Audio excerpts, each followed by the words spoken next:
Hello, ladies and gentlemen. CLG here with a little late night can't sleep-a-thon here. This is a great one. The old IC-746 HF VHF all mode 100 watt transceiver. So this is Icom back to a different time before the fabulous waterfall screen and all that touch business.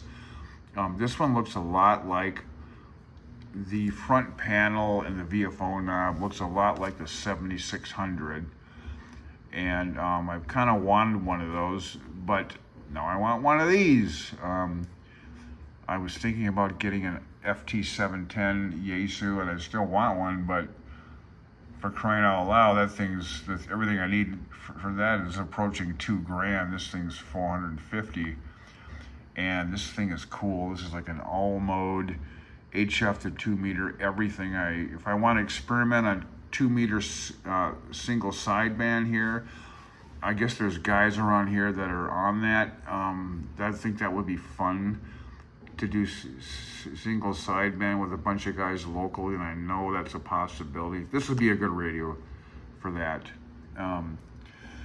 I was looking at one of our famous websites, Rig Picks. This really shows it like it's, you know, like, look at this picture, it's crazy. But this radio, you know, it looks like it's got a little bit of a band scope there, maybe, whatever. This can still be run, I'm sure, with, you know, remote dongles to a computer to get a nice SDR screen if I wanted to do it. Even if I can't, I don't care. This is just a really great radio. So these were made quite a few years ago. I was looking at a video of a guy talking about that he was repairing. His video was 10 years ago, and he was saying he bought his 10 years ago used. So what are these, 35 years old now? And I'm a little concerned about a radio of this complexity being that old, because if something goes wrong, if the circuit board is messed up, or you know, if something goes wrong with it, I don't have the ability to work on stuff like this. I don't have the knowledge for it. I guess I could learn, but at any rate, I guess if I found a good one of these, you know, nothing lasts forever. And, you know, I'm looking for one more all-in-one rig in the shack in the box rig. And I'm done with buying radios. Well, one more after that, but I'm done. I wanted one more radio that was kind of nice like this. That FT710 from Yaesu was one that I've been just completely addicted on. Now I'm addicted on this. If I relapse on a radio as opposed to booze and drugs, I'm probably better on this. But anyway, it's just a great radio. I'm just joking around here, folks. This thing, Rig Picks, is a good one here. Where is it? Rig Picks, yep.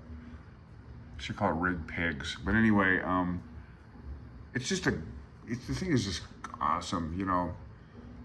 It runs 100 watts on all these bands. Whether you get 100 watts on all the bands, whatever. But it is a shack in the box. I like the back of the radio where it has, looks like we're not going to go any farther, are we? It has these 3 antenna outputs. I think two for our HF, maybe one is VHF. I'm not sure which one is which, but so I could run 2 meters with this antenna out here on the deck, and then I could probably have, you know, 2 more and not have to use an antenna switch on a few. That actually would be pretty cool.